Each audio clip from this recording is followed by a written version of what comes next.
तालुक्यात तुमचं नाव सांगा. भगवान गणपती अर्जुन, गाव अर्जुनवाडी.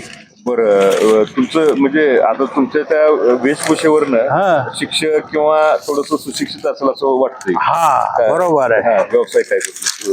व्यवसाय आता शेती आहे. नाही, पण तुमचं पूर्वी तुम्ही काय करता? पूर्वी मी सरकारी कर्मचारी आहे. कुठे काम करता? जिल्हाधिकारी मुंबई. जिल्हाधिकारी होतो तुम्ही? जिल्हा अधिकारी कार्यालयाचं नाव आहे हो. जिल्हाधिकारी मी नसतो.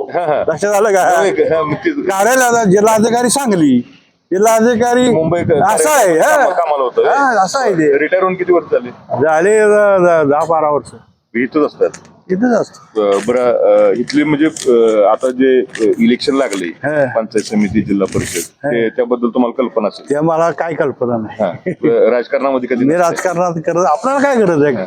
तुम्ही पेपर वगैरे वाचताय? नाही वाचला म्हणजे आता हे काय माहिती आहे, हे अजित पवारचा आता झाले म्हणून बातम्या जरा बघतो बा टीव्हीवर. राजकारणाशी तुमचा काय संबंध? नाही संबंध नाही. राजकारण आता ह्याच्यामध्ये काय तुम्हाला ज्या हे जे आता दोन पक्ष आहेत शिवसेना भाजप सत्तेमध्ये, तर ह्यांच्या ज्या काही नीती आहेत त्याबद्दल तुम्हाला काय वाटतं? आपल्याला तर काय वाटत नाही.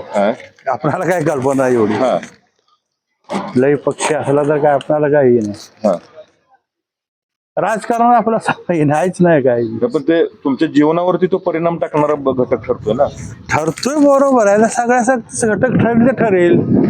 नाही, पण तरी एखादं पार्टी चांगली पार्टी आली तर चांगल्या काही योजना राबवते, त्याच्यामुळे सर्वसामान्यांना नोकर वर्गाला त्याचा फायदा होतो. तर तुमचं असं जे रोज आता आम्ही बघतो पेपर वाचताय, त्यामुळे तुम्हाला नॉलेज आहे. नॉलेज आहे, पण मी बोलण्यास दबकताय तुम्ही. म्हणजे स्पष्ट तुम्ही बोलत नाही. स्पष्ट बोलत नाही. बरोबर का? बरोबर आहे. काय म्हणजे आता सध्याचे जे हे आहे सरकार आहे म्हणा किंवा त्या निवडणूक आहे, ह्याबद्दल तुम्हाला काय सुचवता येईल का? नाही आपल्याला काय सुचेल. अर्जुनवाडीमध्ये हवा कोणाची आहे? हवा आता आम्ही आहे एका साईडला. नाही तरी पण हवा काय आपल्याला सांगू शकत नाही. मी अजून फिरलो नाही अजून हवा बघायला कुठं. तरी पण चर्चा होत असेल आपला गट कुठं जायचं, आपण कोणाला आता गटाचं काय सांगू शकत नाही. गटाचं काय सांगू शकत नाही आपण.